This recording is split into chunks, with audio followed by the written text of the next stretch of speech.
Bonjour à tous et bienvenue pour un nouvel épisode d'Actu Streaming avec Nam, dont la webcam est malade. Oui, Bonjour Nam.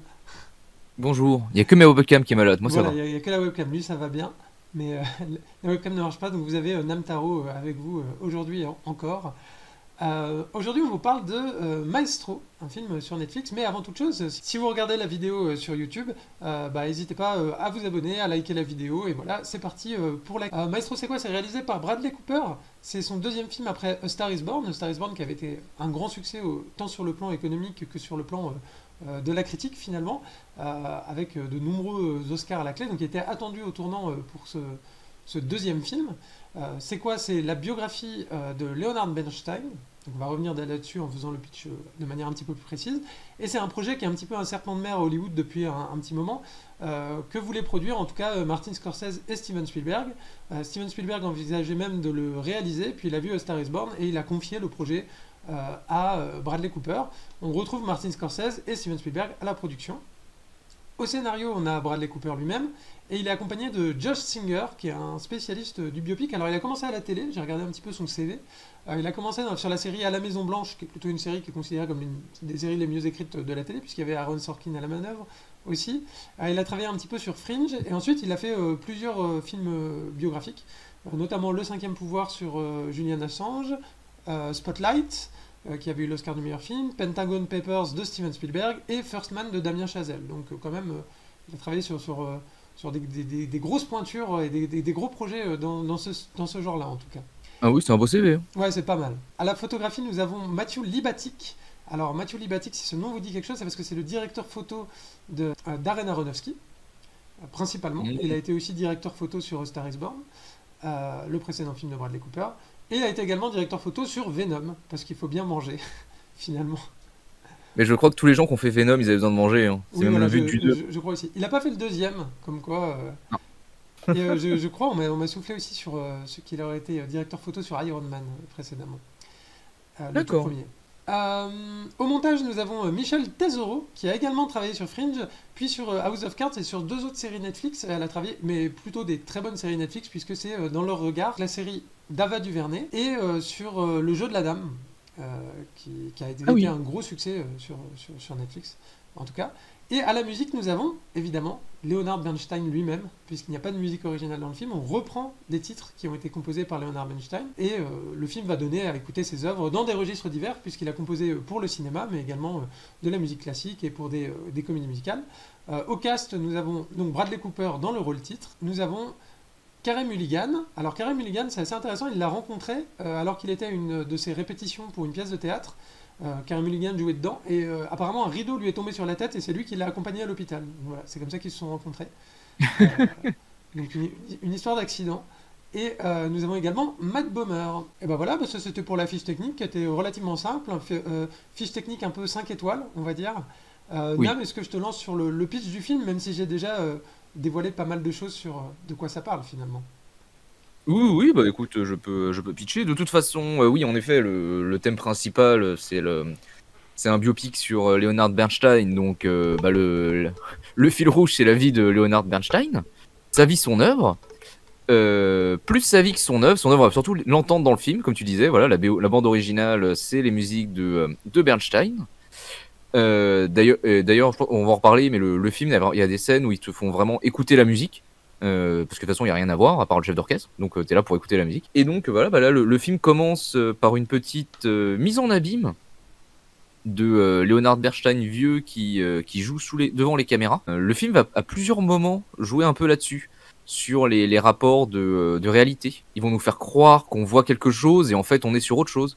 Je sais pas si tu as pris, il y a un plan juste après où on voit le tout début de Leonard Bernstein où il y a un Alors, plan en noir et blanc. oui, j'ai le début, et effectivement, ce qui est intéressant de dire, c'est que là, on est dans l'intro, et tout de suite, ça cut sur un autre format, qui est du 4 Oui. tiers, qui est en noir et blanc, et qui, effectivement, Alors, je te laisse en parler.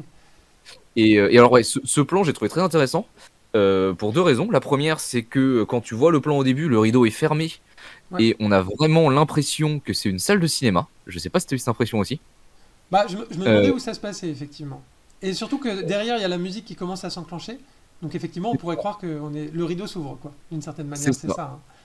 Et en fait, non, le rideau s'ouvre sur Bernstein et surtout sur son principal problème durant le film et apparemment durant sa vie, c'est qu'il était homosexuel.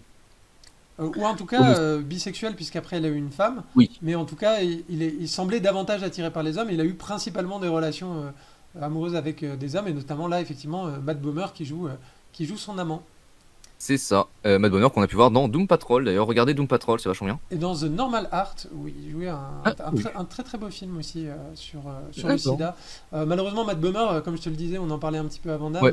qui a été un petit peu cantonné au rôle d'homosexuel depuis son coming out, mais qu'on a plaisir à voir au cinéma, parce que c'est un très bon acteur, mais c'est vrai qu'on parlait de lui à Oh une bah oui. époque pour jouer par exemple Superman. Bon, maintenant il est un petit peu trop vieux parce que je pense qu'il doit il doit approcher la cinquantaine à mon avis, même s'il ne les fait pas du tout. Mais Oh bah, il pourra faire Jor-El. voilà, c'est ça. Mais, mais du coup, il est un petit peu, bon, il a été un petit peu mis de côté dans l'industrie du cinéma, donc c'est toujours un plaisir de le revoir, et notamment au cinéma. Ah oui, oui, bien sûr. Et donc voilà, on a Bernstein en fait qui reçoit un coup de fil, qui est en fait le coup de fil qui lui annonce qu'il va avoir le job de ses rêves. Au moins pour une nuit, il va être directeur d'opéra, opéra symphonique de New York, si je ne dis pas de bêtises. Il s'avère qu'il a eu ce poste suite aux problèmes personnels du précédent chef d'orchestre. Et c'est comme ça qu'il a décroché sa première date en tant que chef d'orchestre symphonique de l'opéra de New York. Et c'est comme ça qu'il va ensuite faire toute sa carrière là-bas, vu qu'il est resté je crois, pendant plus de 20 ans, je crois, chef d'orchestre. Oui, je disais à ce moment-là du film, c'est encore un rêve pour lui de devenir chef d'orchestre dans un opéra, puisque, étant juif notamment, c'est difficile pour lui de pouvoir espérer accéder à un poste de chef d'orchestre ou voire de directeur, de conducteur d'opéra, enfin tout ce qu'on veut. Oui. Et d'ailleurs, il y a des discussions plus tard justement sur sur certains juifs en arrivant aux États-Unis qui ont retiré des bouts à leur nom Ouais. pour que ça fasse moins juif. Comme ça Ce s'est qui fait par était. ailleurs en France aussi, hein, puisque Hmm. il y a la blague dans La Vérité si je mens, hein, Patrick Bruel, effectivement. Mais du coup, Il non, connaît la Bernstein a problématique. bien gardé son nom et a réussi avec ce nom. Il a même plus que réussi, hein, parce qu'aujourd'hui, c'est quand même un des compositeurs les plus connus de l'histoire du cinéma. Alors, donc là, effectivement, donc ça c'est dans la suite. Donc ce qu'on peut dire sur cette scène, c'est que déjà elle est tournée donc comme une scène de rêve et un peu à la manière d'une comédie musicale. C'est-à-dire qu'on va un petit peu émuler, et de toute façon à chaque époque de la vie de Bernstein dans le film, on va essayer d'émuler le style de ses productions de l'époque qui vont être Mm. accompagnées par sa musique. Donc en fait, son œuvre va transparaître dans la mise en scène du film de manière générale. Et cette première scène est vraiment très spectaculaire. C'est-à-dire, on voit déjà que la mise en scène a beaucoup d'ampleur en termes de production value. Il y a des beaux décors, il y a beaucoup de plans, ça cut bien, ça va vite. Il y a des plans séquences, des travelling un peu compliqués. Et ce qu'on peut voir aussi tout de suite sur cette image, c'est que Bradley Cooper est dans une sorte de mimétisme avec Leonard Bernstein. D'ailleurs, bon, il y a eu une polémique autour de ça, sur le fait qu'il ait dû avoir une prothèse de nez, alors que lui-même n'est pas juif, etc. Donc c'était assez problématique. Ça, je vous laisserai aller voir sur Internet si la problématique vous intéresse. Ah Euh, ouais. Eh ben. et en tout cas, bon, les descendants de Bernstein ont adoubé le projet. Ça aussi, on peut le dire dès le début. C'est-à-dire que c'est un projet qui est. Il y avait deux projets qui étaient en concurrence. Un projet avec Jack Gyllenhaal et un projet avec lui. Et finalement, c'est son projet à lui qui a eu la faveur de la famille Bernstein. Tout simplement, je pense, par l'entremise de Steven Spielberg à la production, qui fait que bon, c'est quand même à la fois un gage de confiance et en plus quelqu'un quelqu'un de la communauté juive par ailleurs, et Oui, quelqu'un de oui. sérieux dans ses productions, quoi.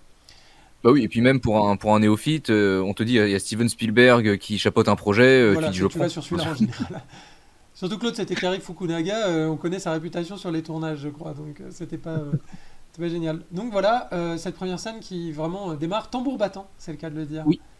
Euh, Et d'ailleurs, oui, ce que j'ai beaucoup aimé dans cette première scène, parce qu'en fait, entre la chambre, enfin, il reçoit le coup de téléphone de la chambre, et après, on le voit courir, et il arrive, et c'est comme si sa chambre donnait directement sur une salle de concert.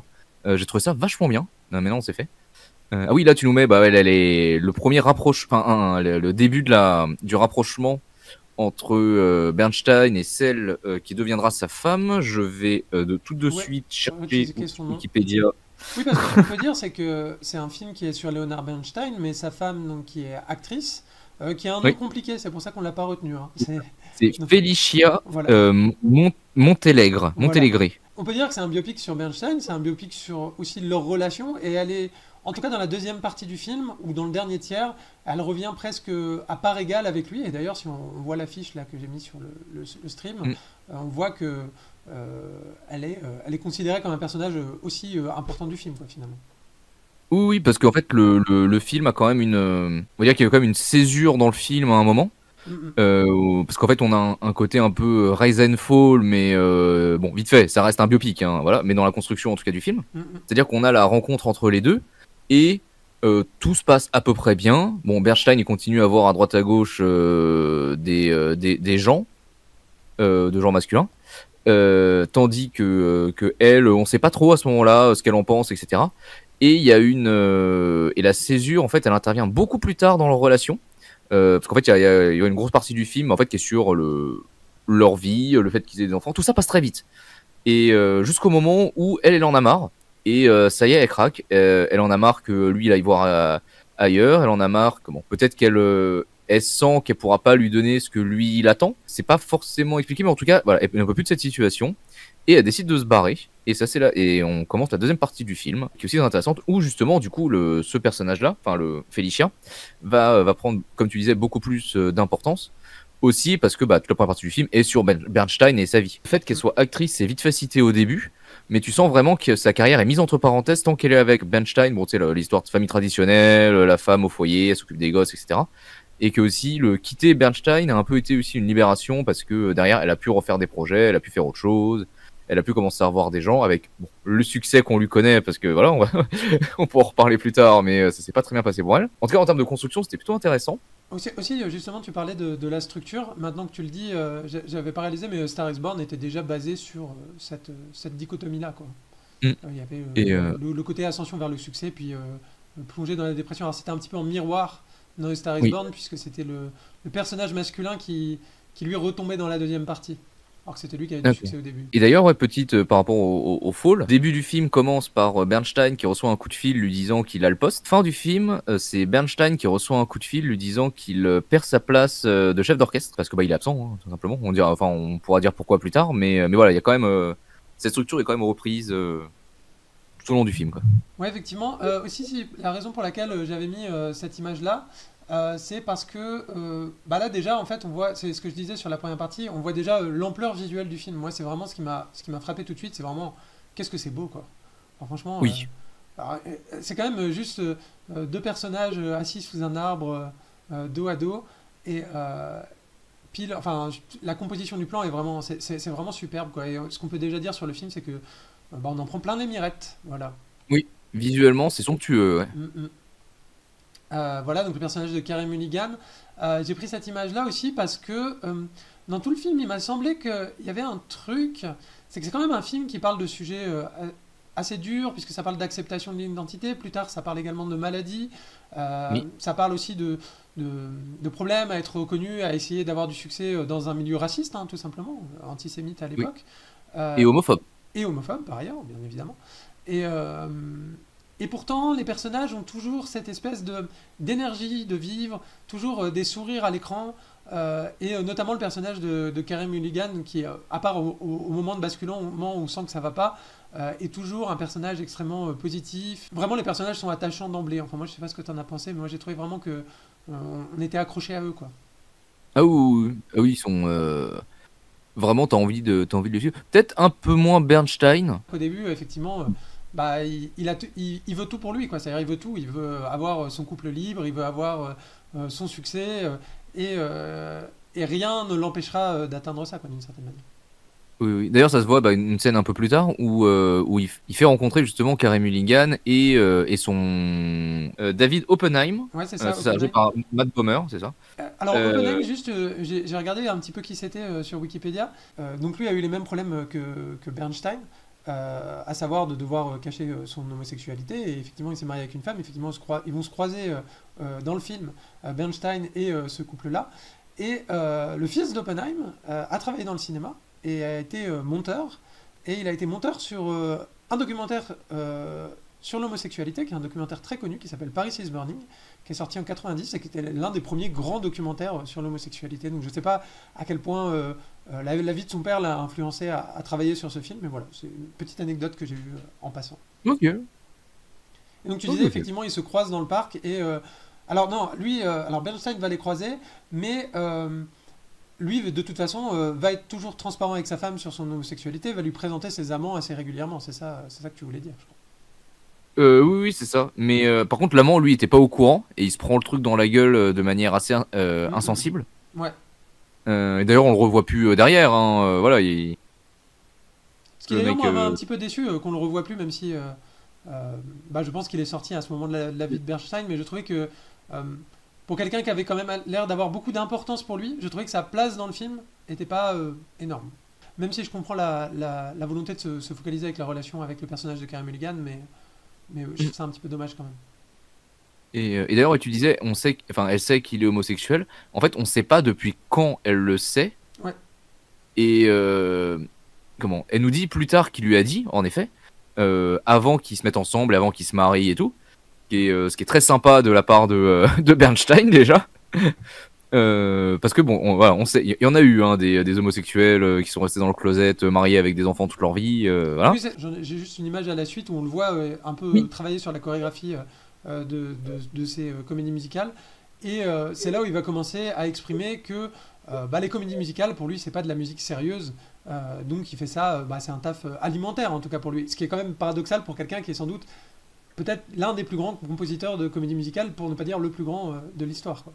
En tout cas, peut-être du siècle dernier, ce qui fait déjà beaucoup dans l'histoire du cinéma. Ou en tout cas de son époque, c'était le plus en vogue, ce qui lui a permis d'accéder à des choses. Oui, non, mais c'est vrai. Ouais. Non, mais pour lui, c'est un truc qu'il dit. La musique, la vraie musique, c'est celle qui se joue dans une salle devant un public. Et pas celle pour les films, ce qui est un point de vue qui peut se défendre, surtout quand t'es un compositeur et que tu t'appelles Leonard Bernstein, tu peux te permettre de dire ce genre de truc. Oui, ça va. Vu ce qu'il a fait après. Après, ça montre aussi les préjugés que lui avait de par son éducation, préjugés qui vont aussi accepter sa manière d'assumer ou non son homosexualité, en tout cas sa difficulté à assumer son homosexualité au fil des années, puisque oui. Tout le monde est au courant, mais lui-même ne l'accepte pas pour lui-même. C'est surtout ça le vrai problème qu'il a, quoi. Pas forcément. En tout cas, au début, il y a quand même pas mal de scènes où tu vois qu'il est en retenue par rapport à ça et qu'il a du mal à l'assumer. Et d'ailleurs, moi, la scène avec Matt Bomer où je vois que il out son personnage un peu au dépourvu, c'est-à-dire que cette sensibilité qu'il a pour lui, il l'a pas du tout pour les autres. Et en fait, il a une espèce de... Comme ça, ce que je veux dire, c'est que plus tard dans le film, au contraire, t'as une histoire avec la fille, qui d'ailleurs est la fille de Uma Thurman. Et de Ethan Hawke, d'ailleurs joué par Maya Hawke, effectivement, qu'on avait vu dans Stranger Things. Alors je crois que je l'ai un peu après. Donc là, effectivement, c'est quand elle est petite fille. Aussi pour montrer que parfois il y a des scènes d'intérieur et que c'est un peu décentré. Alors attends, juste cette scène-là, pour en parler vite fait, une scène très jolie où effectivement il croise Matt Bomer. Et c'est là où on va voir que lui-même quand même n'accepte pas son homosexualité. Il va dire aussi, mais les gens dans la rue, quand ils me reconnaissent, ils se disent, ah c'est Leonard Bernstein, mais il a des grandes oreilles. On voit que c'est là qu'il a quand même un trouble par rapport à son identité. C'est-à-dire à la fois son identité sexuelle, mais aussi son identité publique, privée, et aussi son identité, on en parlait, entre compositeur de comédie musicale et ce qu'il aspire à être, c'est-à-dire un grand compositeur classique. On a donc un switch et on bascule en couleur puisque Bernstein maintenant est plus âgé et maintenant arrive au pic de sa gloire, va avoir un autre amant et on arrive sur cette scène avec Maya Hawke. Oui, parce que tu disais que Bernstein avait du mal à assumer sa sexualité, mais ça dépend avec qui. Alors aux yeux du public, c'est sûr, mais pour sa famille, il peut l'assumer et justement avec sa fille. Bon, c'est la mère qui dit faut que tu ailles lui parler, elle a entendu des trucs sur toi, voilà. Et sa mère et la femme de Bernstein lui dit bien, par contre tu lui dis pas. Quoi qu'il se passe, elle ne doit pas le savoir. Et ce qui fait que du coup il va la rassurer et lui dire qu'il est pas en lui disant qu'il est pas homosexuel, ce qui est une scène terrible, je trouve. Oui, c'est pour ça que j'ai pris l'image aussi, c'est que la scène est vraiment est assez glaçante parce que en plus elle exprime tout de suite que ça la rassure et du coup lui ça lui fait mal qu'elle soit rassurée puisque c'est faux.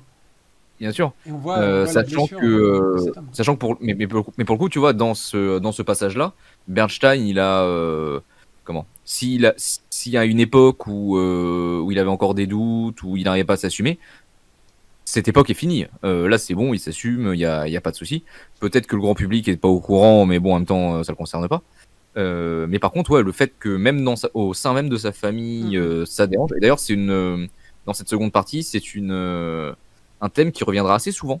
L'homosexualité de Bernstein et ce que la famille en pense, parce qu'il y a même des scènes plus tard où tu comprends que il y a certains de ses enfants qui veulent pas forcément le voir. Tu comprends que il y a quand même pas mal de ressentiments vis-à-vis de ça dans sa famille, alors que bon, bah, lui il a rien demandé. Hein. Bernstein qui travaille. Alors oui, justement, j'ai mis cette scène-là pour Bernstein qui travaille. Alors, je vais faire mon rant habituel sur les biopics. Quand on monte un biopic d'un grand artiste, je pense qu'il Oui. faut montrer son travail. C'est très important de montrer ce que c'est le métier d'artiste. Et je trouve que la plupart des biopics, et notamment des biopics américains, passent souvent ça sous silence. Et là, je me faisais cette réflexion-là. Pile au moment où cette image est arrivée, je me suis dit, ah, on va le voir au travail. Bon, ça dure 15 secondes. Moi, je trouve que quand même, c'est vraiment dommage. Surtout qu'il explique, il y a toute une scène qui est très marquante où il explique qu'un artiste, c'est quelqu'un qui a une vie, qui communique par l'intime en étant dans la solitude et, euh, et qui a aussi un autre type de personnes qui seraient des personnes qui ont une vie publique très extravertie et qui seraient vers l'extérieur. Et lui se propose comme étant un petit peu la synthèse des deux et disant bah ça c'est un peu ce que serait un schizophrène. Et en fait on va comprendre que c'est un peu lui et que ça va faire un parallèle avec sa double vie. Mais cette vie d'artiste en fait, bah on la voit quasiment pas quoi. C'est-à-dire que là on a 3 secondes, donc on le voit composer un peu avec la clope au bec, on le voit écrire 2 trucs sur une partition et voilà. Félicitations, vous êtes le plus grand compositeur de tous les temps. Je suppose que ça demande plus de travail que ça demande plus d'efforts que ça, et que je suis toujours un petit peu énervé quand on montre pas ce que c'est qu'un vrai travail, c'est-à-dire quelque chose qui peut se faire dans la joie bien sûr, mais qui est quand même un travail de longue haleine, donc ça demande pour moi du temps dans les scènes, et un travail qui souvent a des côtés quand même pénibles, au-delà des obstacles qu'on va avoir pour avoir tel ou tel poste. Quand on travaille, bah, il y a des moments où on est surtout dans un domaine artistique, il y a des moments où c'est effectivement des moments de joie et d'euphorie, mais aussi des moments de doute, et ça on ne voit pas du tout dans le film, et pour un film qui se veut être un biopic sur un artiste et qui quand même prétend montrer un peu son travail, même si je comprends que le film se focalise sur sa vie intime, parce que c'est quand même pour ça qu'on parle de lui à la base, c'est parce qu'il a eu du succès en tant que compositeur, et que c'est un grand compositeur, c'est pour ça. Donc, toujours un peu sur ma faim, après dans un biopic américain, je m'y attendais hélas, mais bon. Après, c'est vrai que ça c'était un peu dommage.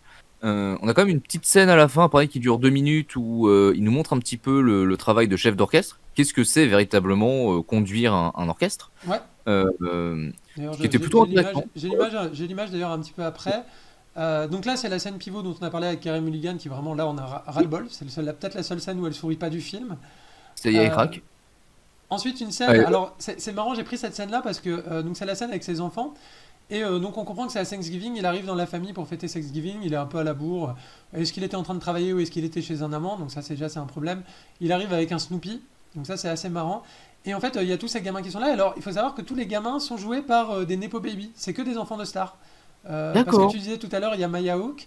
Et alors là, je crois Oui. qu'il y a le fils d'Alessandro Nivola, une cousine de Tilda Swinton. Enfin, j'ai pas retenu qui était qui, mais enfin bon, c'est que des fils d'eux, quoi. Donc, D'accord, c'est marrant. et donc après, la scène où il va se confronter au personnage de Carey Mulligan, et alors l'écho entre les deux scènes, déjà avec le Snoopy qui porte à la main pour les ramener, et après le fameux Snoopy de Thanksgiving, parce que je sais pas si tu sais ça, mais à la parade de Thanksgiving à New York, il y a toujours un Snoopy géant. Et donc on D'accord, ah voit non, je le sais pas. Snoopy passer derrière. La production value de cette scène est incroyable. Oui. Vraiment, on voit les chars passer à l'arrière de manière assez discrète, pendant qu'eux ils s'engueulent, il y a des changements de lumière et tout. Vraiment. Et En puis plus, c'est un pareil, beau plan fixe bien long, quoi. Donc ça, on aime bien quand même en mise en scène, quoi. et puis pareil au niveau du son, la scène se termine où les deux ils ont, enfin leur discussion est finie et Mm. t'entends les enfants qui les appellent au loin, eh venez, il y a la parade. Mm. Donc plus tard dans le film, on arrive à la scène dont tu parlais, qui est cette scène où il joue dans une église, une cathédrale. Il faut savoir que cette scène-là, elle a été... donc déjà, c'est un long plan séquence. On va avoir vraiment Mm. tout le morceau en entier. On va vraiment pouvoir écouter l'œuvre de Bernstein en entier. Surtout que c'est une œuvre plutôt... donc une œuvre de musique classique et que Bernstein est quand même connu plutôt pour ses succès populaires de comédie musicale. Donc je trouve que c'est un beau moyen de vraiment faire écouter sa musique dans le temps, et sa musique un petit peu moins connue, celle qu'il a cherchée toute sa vie d'une certaine manière. Et tu disais donc dans cette scène-là, donc il y a des scènes quand même où on le voit au travail en tant que chef d'orchestre. Et donc Bradley Cooper, lui, s'est entraîné pendant plusieurs mois, notamment pour cette scène-là, qui a été enregistrée en direct et où c'était vraiment lui le chef d'orchestre. Alors moi, je ne m'y connais pas du tout en musique classique. Je ne sais pas à quel point le chef d'orchestre est à ce point fondamental pour les musiciens, mais j'imagine quand même que c'est important. Et donc du coup, dans cette scène-là, bon, comme c'est une scène où il fallait louer le lieu et tout, et c'était un peu très compliqué, il fallait faire un long plan séquence, etc. Il pouvait vraiment pas se planter. Donc c'est ce que j'appellerais le morceau de bravoure du film, quoi. Mm. Ah oui, non, parce que c'est clairement, c'est pas facile. Pour répondre à ta question, le travail du chef d'orchestre, alors Ouais. déjà, c'est lui qui donne la mesure au groupe. Mhm. Donc, c'est un peu le batteur d'un groupe de rock, on peut dire. Ok. Et en même temps, c'est aussi lui qui va diriger. Le travail de direction, c'est pas forcément ce qu'on va voir en direct.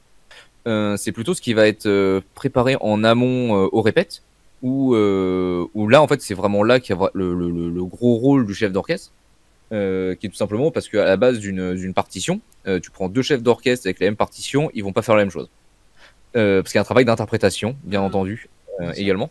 Et en fait, c'est leur vrai rôle, se situe plutôt En amont, à ce quoi, temps. pendant les répètes, quoi. Effectivement, on voit aussi un petit peu ce travail en amont. Et après, d'ailleurs, il aura aussi un travail de professeur, par ailleurs. Et oui, et d'ailleurs, cette scène très intéressante qui nous apprend un truc sur la vie de Bernstein, où apparemment c'était le vendredi soir, il faisait des répètes en public, ou le vendredi en journée, je sais pas, qui devait être passionnant à aller voir, si t'es un amateur de musique, parce que c'est pas quelque chose qu'on peut voir enfin, assez couramment. Et surtout pour un compositeur de cette trempe, devait vraiment être quelque chose. Oui, puis ça va avec une phase à l'époque qui était sans doute aussi de démocratisation de la musique classique. Et puis comme lui avait un background assez populaire, avait peut-être la capacité d'apporter ça par ailleurs. Aussi, précédemment, je parlais de morceaux de bravoure pour la scène de l'église. Soyons clairs, Bradley Cooper va avoir l'Oscar du meilleur acteur cette année. Vous l'aurez entendu en premier ici, non c'est faux parce que tout le monde le dit. Mais voilà, juste, je voulais le glisser en passant. Ceci n'est pas un spoiler, c'est une prédiction. Voilà, c'est une prédiction exacte en plus, c'est-à-dire que ça va arriver. Non, mais voilà, on verra si je me suis trompé, mais je ne pense pas. Et Anatomie d'une chute, meilleur film étranger? Eh bien non, puisque sache que Anatomie d'une chute ne peut pas être nommé à l'Oscar du meilleur film étranger, alors qu'il est nommé au Golden Globe du meilleur film en langue étrangère, car le CNC n'a pas choisi Anatomie d'une chute pour nous représenter. C'est vrai, ils Car sont au il y a une Golden Globe. petite, voilà, il y a alors on va pas faire de complotisme, mais on sait que les prises de position de Justine Triet n'ont pas beaucoup plu en haut lieu. Mais ce qui n'est pas grave, puisque Anatomie d'une chute, sur les Golden Globes, est nommé dans plein d'autres catégories. Donc on aura peut-être une chance quand même de le voir aux Oscars, et moi ce serait mon bonbon. Même s'il y a quand même cette année, alors autant j'ai trouvé qu'il y avait des années un peu médiocres dans le cinéma hollywoodien, autant cette année on est quand même sur un bon cru, notamment sur la fin d'année là, on a quand même des gros films. Donc qu'un film français arrive à se glisser parmi les nominés, c'est un peu dur. Et surtout qu'au Golden Globe, ils ont changé les règles, c'est-à-dire qu'avant il y avait 5 nommés, et maintenant il y en a 6. Donc ça laisse un petit peu plus de place à des films comme Anatomie d'une chute, Ouais. à qui on souhaite le plus grand Ok. succès, bien évidemment. Ne serait-ce que pour emmerder le gouvernement. Bah oui. Voilà, donc je continue dans les images. Donc là, on arrive sur la période rock'n'roll de Bernstein, hein, ça y est, il commence à prendre des rails, ça va mal. Oui, on peut voir que c'est les années 70. Voilà, le papier, tous les indices, alors l'école pelle à tarte, les chaînes en or, les roues flaquettes et le papier peint avec des animaux et les rails de coke avec un mec qui avant était bien peigné, bien coiffé et maintenant est devenu une espèce de Obi-Wan Kenobi sous acide. Bah, en même temps, regarde juste le mec derrière lui. Il est sapé comme Kazuma Kiryu de C'est ça. Yakuza. Exactement. Il a des lunettes d'aviateur et il a un col dégueulasse sur le cou. On est vraiment dans les 70. Exactement. Et aussi les enfants, si vous voulez que votre film soit rated R aux États-Unis, voilà, c'est comme ça qu'on fait. Un gros rail de coke en plein écran. Euh, c'est comme ça que ça marche. Donc ensuite, comme on l'a dit dans cette deuxième partie, on va aussi s'attarder un petit peu plus sur le personnage de Carey Mulligan, qui a un nouveau look pour une nouvelle vie, hein, puisque elle aussi est passée dans les années 70 et travaille de plus en plus à la télé, de ce que j'ai compris. Et donc voilà, arbore la coupe de l'époque. Et alors, je trouve, par ailleurs, on parlait d'Oscar, peut-être un Oscar des meilleurs maquillages aussi, parce que je trouve que les effets de vieillissement sont vraiment très bien faits et très naturels. C'est la première fois où dans un film, vraiment, je me dis pas, ouh là là, ils ont mis des grosses perruques et du gros maquillage. Je trouvais vraiment le travail bien fait. Voilà. Oui, Parenthèse un peu ça va. ça. Genre, ils prennent 20 ans pendant l'ellipse. Ouais, l'ellipse qui se fait en plusieurs scènes, mais bon, ils prennent 20 ans et puis ça se fait tout seul. T'as pas le truc en mode oula, ils ont pris 50 ans dans la gueule, qu'est-ce qui s'est passé? Non, ça va, il reste naturel, c'est plutôt bien fait. Et C'est pas de donc arrive l'arnaque, aussi pas oui. un deuxième point déterminant dans le film. La scène commence où ils sont assis sur cette espèce d'endroit. Et en fait, moi, sur le coup, au début de la scène, j'ai pas compris. Je me suis dit, tiens, ils sont assis sur un photocopieur ou un truc comme ça. J'étais pas du tout dans le truc. J'ai pas vu qu'elle était en tenue bleue, etc. Donc, Nam, je te laisse te dire ce qui se passe dans cette scène qui m'a fait chialer, hein, je peux le dire. Oui, oui. Bah alors voilà, bon, c'est un biopic, donc on peut s'en douter dans les biopics.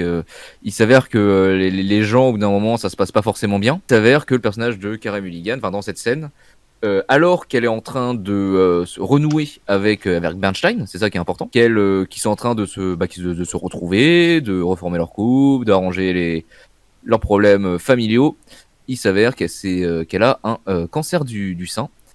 Et c'est un cancer du sein dans les années 70. Donc déjà aujourd'hui, c'est chaud. À l'époque, ça l'était encore plus. Et le film nous le montre. Parce que là, ce plan, voilà, la caméra est posée là, ne bougera pas de toute la scène. C'est un long plan séquence. Et c'est extrêmement poignant. Je trouve que il y a la gravité de la scène est notamment très bien faite par les acteurs. Ouais. Notamment, je trouve, dans leur retenue. On n'a pas une explosion de tristesse, de colère ou je sais pas quoi. On a des. Non, non, on a des.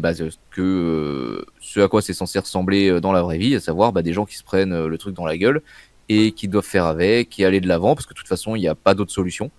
T'es obligé de faire face à ça et malheureusement, ça va être compliqué, ça va être horrible et le film s'attarde beaucoup dessus et c'était très triste. Voilà. Et cette retenue-là, elle est aussi possible parce qu'effectivement, typiquement, le personnage de Karen Mulligan, comme j'ai dit au début, est toujours un personnage très, très souriant, très vivant. Et effectivement, tous les moments où elle va changer d'expression, elle n'a pas besoin d'en faire beaucoup pour qu'on Oui. comprenne que c'est dramatique quoi, pour elle. Parce qu'elle, elle est tellement pleine de joie de vivre pendant tout le film. Et vraiment, ouais, la scène est très, très, très poignante. Et encore une fois, très bon choix de mise en scène sur le plan fixe. Moi, j'avais quand même des doutes sur Bradley Cooper sur la mise en scène. J'avais adoré Star is Born. Et je me Mm. demandais s'il allait tenir la route. Euh, une des raisons pour ça, c'est que j'avais vu sa table ronde des réalisateurs. Tu sais, quand c'est nommé aux Oscars, tu as une table ronde des réals et t'expliques un peu comment tu travailles et tout ça. Et lui, vraiment, Oui. il avait rien à dire, quoi. C'est vraiment terrible. Il avait vraiment rien. Il disait, bah, j'ai mis la caméra comme ça. Et en fait, il s'avère que c'est un réalisateur instinctif, sans doute, parce que aussi, là, sa carrière d'acteur, il a vu des réalisateurs travailler. Mais il a quand même un bon sens de ce qui fait une bonne mise en scène, quoi. Donc, il est vraiment bon. Et d'ailleurs, c'est assez mignon. Le film commence par une citation sur. Alors, je sais plus, j'ai noté ce que c'était la citation. Ah oui, qui dit que c'est une citation de Bernstein sur l'art qui dit que l'art en fait porte des contradictions en lui et c'est ce qui va guider tout le film, hein. Ça j'en ai déjà parlé. Donc c'est la contradiction vie privée, vie publique, homosexualité, hétérosexualité, etc., etc. Donc toutes les contradictions qu'il a en lui. Et en fait, c'est marrant d'avoir mis cette phrase en ouverture parce qu'en fait je la trouve d'un banal. Et c'est une phrase qui va bien définir le film, mais en fait en propos sur l'art, bon, ça casse pas trois pattes à un canard, quoi. Et, et donc voilà, c'est marrant. Sur le chemin du retour, il va y avoir cette scène vraiment euh, très mignonne où finalement ils vont reprendre la scène de la pause du début, si vous vous rappelez la scène avec l'arbre. Oui. Sauf que là, c'est parce qu'ils ont du mal à se mettre à genoux parce qu'ils sont vieux. Et donc lui, il dit, ah bah j'ai une idée, et ils se remettent dans la position. Donc il fait quelque chose de très romantique finalement. Et le plan est très différent, puisque c'est un plan qui va être focalisé sur Bernstein, donc encore une très belle idée de mise en scène, puisque en ne se regardant pas, ils vont faire passer des émotions bien plus concrètes. Il y a un truc qui me fait ça aussi dans les films, c'est souvent quand il y a des scènes en voiture. En voiture, les personnages ne se regardent pas, en général ils regardent la route ou ils regardent ailleurs, ce qui leur permet de se dire des vérités plus réelles. C'est plus facile d'affronter pour eux les vérités. Et on voit Mm. plus les émotions dans leur regard parce qu'ils se sentent un peu libérés du regard de l'autre. Bon bah voilà, on a un petit peu ça dans cette scène-là, quoi. Donc c'est très joli, c'est très mignon. Et donc s'ensuit un certain nombre de scènes, donc avec Felicia Montealegre, où elle va affronter son cancer de la manière la plus digne qu'on peut imaginer, mais on va voir quand même les difficultés, la souffrance qu'elle a. Là j'ai mis un plan où elle est souriante, mais elle n'est pas... En fait, on sent que sa nature reprend souvent le dessus sur la maladie, mais quand même qu'elle souffre énormément, quoi. Oui. Et d'ailleurs, ouais, scène qui était aussi très poignante, parce que bon, c'est une scène que bon, pas mal de gens ont vécu. Tu vas voir un proche qui est en rémission ou qui est très malade, etc. Et tu essaies de lui parler, de le faire penser à autre chose et tout. Et ce que je trouvais terrible, c'est quand la scène se termine et que tout le monde part, et elle dit à Bernstein plus jamais. Plus jamais la famille elle vient. On sait pas exactement pourquoi, mais bon, déjà, on sent qu'on voilà, elle est épuisée, elle voulait pas leur montrer. Oui, puis on se rend compte que c'est un peu le défilé de la famille qui vient lui dire adieu. Et en fait, ils essaient de Non. raconter des banalités. À un moment, la maladie, quand même, rattrape la normalité, puisque elle se met à tousser ou à souffrir. Et en fait, elle voit que des gens souffrir parce que on sent que c'est quelqu'un qui était un petit peu la bulle de bonne humeur tout autour d'elle. Et donc, Ah tous les oui, gens oui. autour d'elle sont effondrés, en fait. C'est ça le problème, quoi. Et elle le supporte pas, forcément. Et puis le film a quand même déjà établi que s'il y a quelqu'un qui tenait la famille, c'était elle. Hein. Oui, voilà, clairement. Et voilà, donc on arrive vers la fin du film, où on va donc repasser sur le format du début. Donc ça va être de manière très courte hein, dans ce format-là. Le 4 tiers occupe quand même 98% du film, on va dire ça comme ça. Et donc là, on passe sur les caméras qui filmaient Bernstein.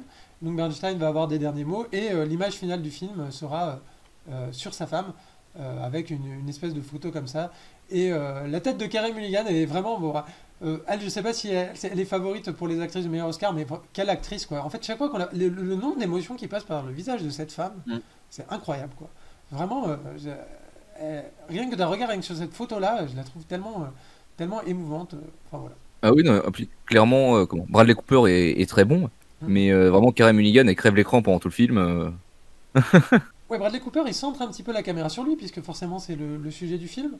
Mais on sent que, quand même, dans sa casquette d'acteur-réalisateur, il incarne vraiment le film, à la fois dans le fait qu'il incarne le personnage principal, mais à la fois dans la mise en scène, ce qui fait que ça laisse un peu du souffle aux autres personnages, et notamment surtout au personnage de Carey Mulligan, et que il se filme pas toujours en gros plan, que quand il y a un moment performance pour les Oscars, ok, mais il en rajoute pas trop là-dessus, ce qui fait que aussi la mise en scène est de bonne tenue. Et Mm. souvent alors il y a souvent des acteurs qui passent à la réalisation. Parfois c'est terrible et parfois ça donne de très bons résultats. Je pense à Clint Eastwood aussi, justement parce qu'il y a cette intelligence de savoir que l'acteur principal ne doit pas toujours occuper le plan, doit laisser respirer les choses. Et donc il y a une certaine retenue dans sa performance, parce que ça reste une performance et une performance à Oscar, même je pense qu'il s'en cache pas, mais qui fait elle est très agréable et très légitime. Mm.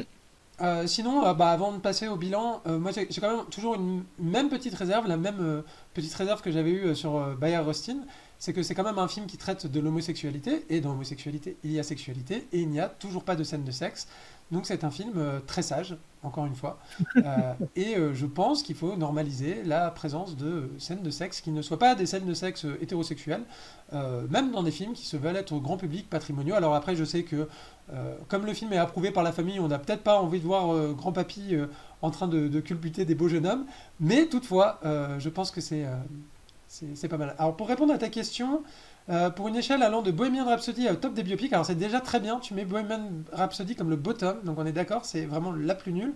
Au top des biopics, vous citez où dans les bons ou les moins bons biopics? Donc ça nous permettra d'enchaîner sur le bilan. Euh, pour moi, c'est le haut du panier. C'est-à-dire, c'est vraiment dans le biopic à Oui. l'américaine, c'est le haut du panier.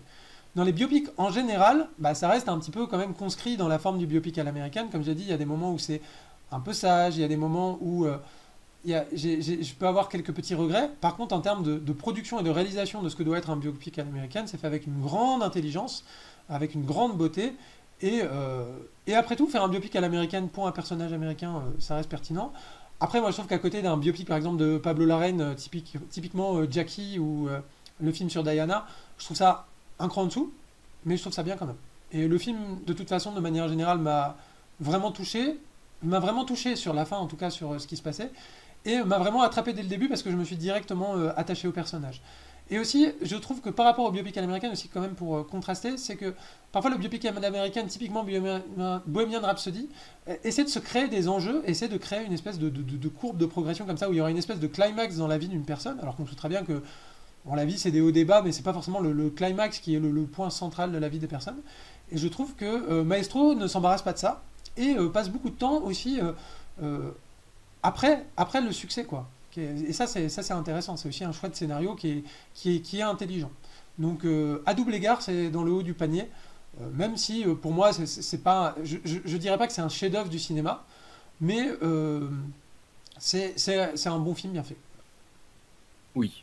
Nam, Oui, du oui, coup, si clairement. tu veux abonder dans mon sens ou me contredire, c'est à ton tour.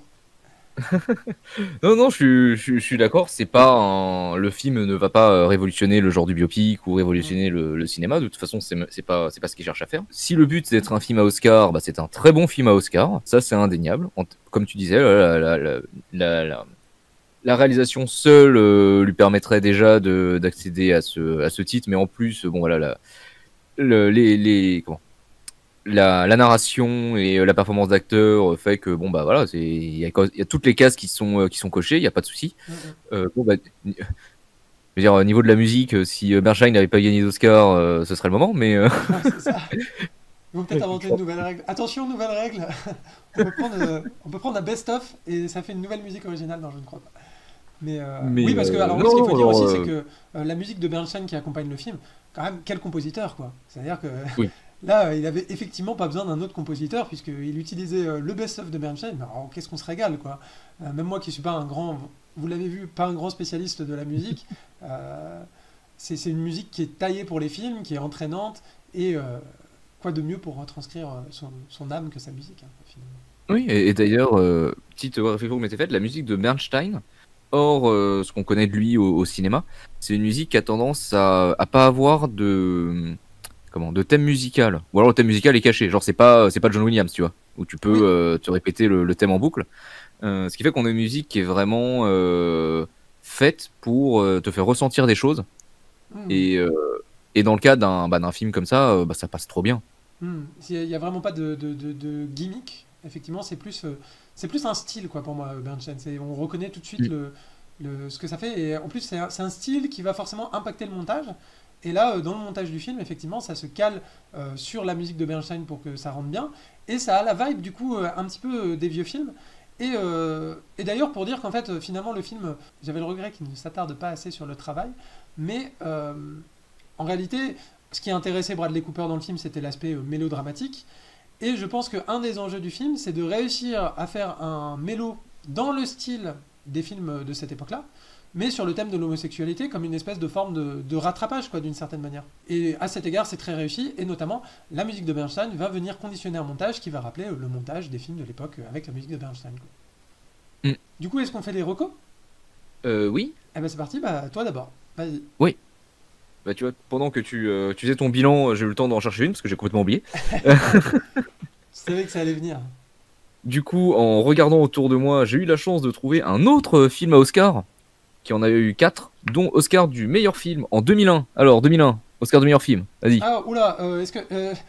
j'allais dire Est-ce que c'est Shakespeare in Love que tu vas recommander? Non, Non. c'était quoi en 2001? En 2001, c'était Un homme d'exception Ah, un homme de, d'exception avec Russell Crowe avec Russell Crowe de et Ron Jennifer Howard. Connelly. Avec une Et, relation... Alors, est-ce que c'est pour la relation entre... La relation de couple? Parce qu'elle est très importante dedans. alors, il y a à la fois le fait que la relation de couple soit très importante dedans, et également le fait que ce soit un biopic à Oscar, Tout à fait. et puis que c'est un bon film, voilà. Et c'est Ron Howard, hein, le réalisateur, je dis pas de bêtises. Oui, c'est Ron Howard. C'est ça, donc un Euh, film sur un mathématicien qui va être atteint de... Alors, pour le coup, littéralement de schizophrénie.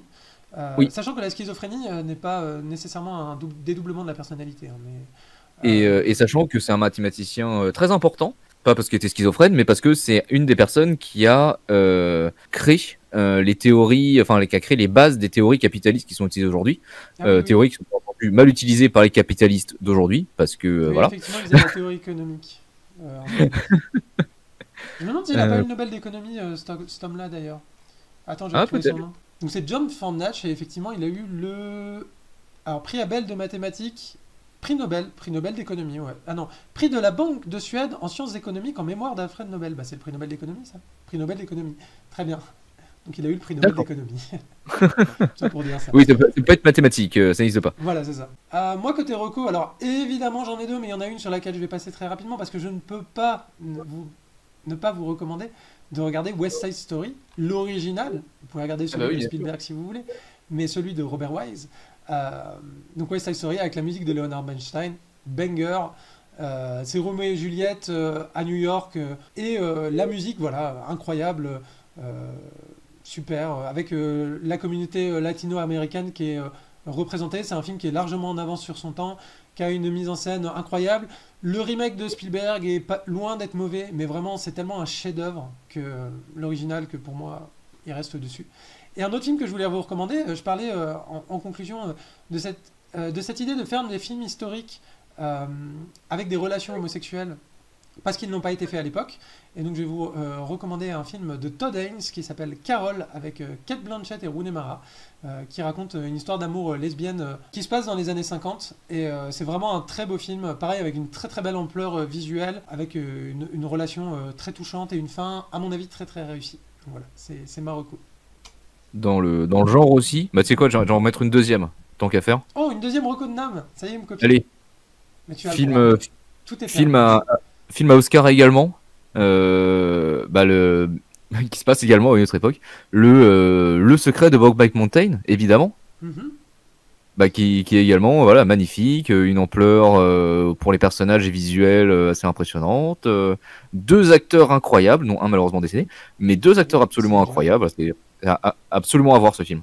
Pour le Ouais, coup. et alors c'est marrant parce que moi quand je l'avais vu à l'époque, alors en fait moi à l'époque quand il est sorti, comment dire, euh, je trouvais que c'était un énième film sur l'amour homosexuel comme amour impossible, donc j'étais passé un petit peu à côté du film, et Hmm. je faisais partie un peu des gens qui soutenaient les autre propositions aux Oscars, et d'ailleurs cette année-là il était favori, il a pas gagné, et c'est Collision de Paul Haggis qui a gagné, puis après j'ai vu Collision, alors c'était bien nul, j'ai trouvé ça vraiment pas terrible, et donc du coup, j'aurais préféré quand même le secret de Brokeback Mountain rétrospectivement, qui pour moi est quand même un bon film. Même si moi à l'époque, voilà, ça m'avait pas touché parce que je trouvais qu'on tournait un petit peu en rond sur les films d'amour impossible à cet égard-là. D'ailleurs, c'est un petit peu le dernier de cette séquence-là. Après, on D'accord. a commencé à faire des films un peu plus optimistes. C'est un peu lui qui clôt cette parenthèse. Même si on en a Ah, c'est encore marrant. régulièrement. Celui-là, on est la preuve, hein. Ça en reste un aussi, hein. Oui, oui. Même si c'est dans un ton beaucoup plus optimiste qu'un Brokeback Mountain. Bon, Brokeback Mountain, c'est quand même désespéré comme film. C'est vraiment. Et ben Bah voilà, voilà. c'est quoi nos prochains films? Ah, je sais pas. Attends, je prends mon Je sais pas portable, si je on en regarde la liste. parle, hein. Non, attends, je vais regarder, je vais regarder. Je crois que c'est un. Les Je crois que c'est prochains du films dont Netflix. on va parler, Rebel Moon de Zack Snyder, qui sera notre plus gros succès d'audience, je pense. Parce que je pense que vous êtes là Oui. pour qu'on parle de films un peu pop aussi. Qui sort demain d'ailleurs. Ah, qui sort demain. Et ben on va regarder fort. On va regarder fort. Et Alors avec crainte pour ma part. C'est-à-dire que moi, Zack Snyder, ça fait un petit moment que je trouve que ça bricole. Avec envie aussi, parce que ça a l'air un peu fun et décérébré, donc ça peut être cool. Sachant que c'est une première partie. Et ensuite, on aura Saltburn. Et voilà, et de toute façon, on va faire après le planning pour janvier. En tout cas, ça continue. Donc en tout cas, bah, merci de nous suivre chaque fois de plus en plus nombreux. N'oubliez pas de vous abonner, ça fait toujours plaisir. Et puis ça vous permet d'être au courant quand on sort des nouvelles vidéos. Même si on sait qu'il y a pas mal de gens qui regardent les vidéos, comme on fait des critiques avec spoiler, bah, ils prennent le temps de regarder le film et ils regardent les vidéos après. Et vous êtes totalement légitime. Donc si vous regardez cette vidéo dans un an, 2 ans ou 3 ans, et bah j'aurai plus de cheveux blancs que maintenant. Voilà. moi j'aurais peut-être une meilleure webcam. C'est ça, t'aurais peut-être une- Ouais, alors, on prie pour que la webcam de Nam ait un bon rétablissement pour qu'on puisse revoir sa belle collection de DVD à l'avenir. En tout cas, bah, merci, ciao, bye bye, merci de nous avoir suivis.